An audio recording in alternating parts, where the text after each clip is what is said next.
Hello, হ্যাঁ, hello, কে? আমি নজরুল ইসলাম বলছিলাম, দৈনিক আমার সংবাদ পত্রিকা পিরোজপুর জেলা প্রতিনিধি। জি, বলেন। আচ্ছা, মনিরের সাথে দেখলাম একটা আপনার ঝামেলা হইলো, মানে আপনি হুমকি দিতে আছেন, ওই বিষয়টা কি ছিল একটু বলবেন কি? এটা লোকাল সমস্যা, এটা এলাকার ঝামেলা। না, ওটা অনেকটা করছে তো, অনেক এতে। করতে আমরা ওই ওই ওই মনে জিনিস যেমন সিসি ক্যামেরার জায়গা আসলে সিসি ক্যামেরা এই চলে মনে করলো ওর বাড়ি আমরা এলাম কাউকে ছেলে ফেলে ওর বাড়ি ছেলে রাজাপুর নাইলে বিরাট একটা সাংবাদিক সব ক্ষেত্রে তার সাংবাদিক সাজা যায় না। আমাদের তো বয়সও অনেক ছোট ওর একটা বিষয়ে রিকোয়েস্ট করছি যে মনে তুমি এই বিষয়ে মানে আচ্ছা আচ্ছা দেখি এই এই একে জিজ্ঞেস করছি তাকে মধ্যে শেয়ার করতে সবাই করতে। মানে আপনার সাথে এমনি কি কর পারিবারিক বিষয় নিয়ে বাজাবাজি নাকি? জায়গা নিয়ে সমস্যা আছে, একটা জেলা পরিষদের একটা বিসিআর এর জায়গা নিয়ে সমস্যা, সেটা নিয়ে অতিরিক্ত বাড়াবাড়ি করে অতিরিক্ত। হ্যাঁ, এটা নিয়ে ডিসি সাহেবের কাছে গেছে, প্রধান নির্বাহী কাছে গেছে, এখন আবার আলমগীর ভাইয়ের কাছে গেছে।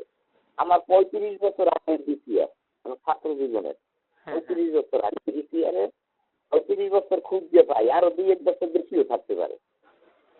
আর এইখানে ঘরের মধ্যে রাস্তা দিতে হবে, রাস্তা লাগবে না, এবার রাস্তা দিতে হবে। বিষয়টাই না তার সীমানা এই আমি 2 দিন আগে আসে দেখি ওর ভাই একটা আমার বিল্ডিং এর লগে নিচেই একটা বেড়া দিয়ে রাখতে গেছে। আমি আমার বিল্ডিং এর পাশে কিভাবে ঢুকবো? আমি ওই পাশের লোকজনের ডাকে বলছি ওই বেড়া সরাই আমার বিল্ডিং এর পাশে আমার জায়গা আছে, আমার জায়গা বাদ দিয়ে তারপর যেন বেড়া দেয়। মানে ওই জমি জমার বিরুদ্ধে আর কি হাতাহাতি হয়েছে। এই জমি জমার বিরুদ্ধে হাঁটাবি না, রাজাপুরে একটা সমস্যা হয়েছে, কেউ শেয়ার করছে। আমি বলছি মানে এটা তুমি করো, এটা শেয়ার করো না, এটা অফিসিয়াল বিষয় আর এটা মিথ্যা বানোয়ার, সব সংবাদ তো সত্য না। তুমি বিষয়টা করে দাও, টিকেট করো। রবীন্দ্রের দ্বারে বলছি যারা সাংবাদিক আছে, আমিও কাউকে আমি একসময় উপকূল সমাচারে লিখতাম, প্রবাসীতে লিখতাম, আমি প্রেস ক্লাবের সভাপতি ছিলাম। হ্যাঁ, আমিও সাংবাদিকতা করছি, আমি আহসান আমরা একত্রে সাংবাদিকতা নাসির ভাই পিরিজপুরে। তারপর এটা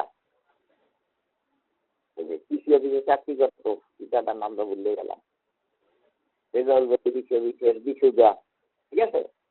মানে যাক, ওটা হলো মূল বিষয়টা হলো যে ওই নিউজটার নিয়ে এটা আপনি নিষেধ করছেন আর সে করছে এই বিষয় নিয়ে আর কি না। আমি অনেক বয়সে অনেক সিনিয়র, আমার সাথে উল্টো পাল্টা কথাবার্তা করে, বুঝছেন? বুঝছি, ঠিক আছে। আচ্ছা ভাই, ভালো থাকেন। আচ্ছা ভাই, ওকে।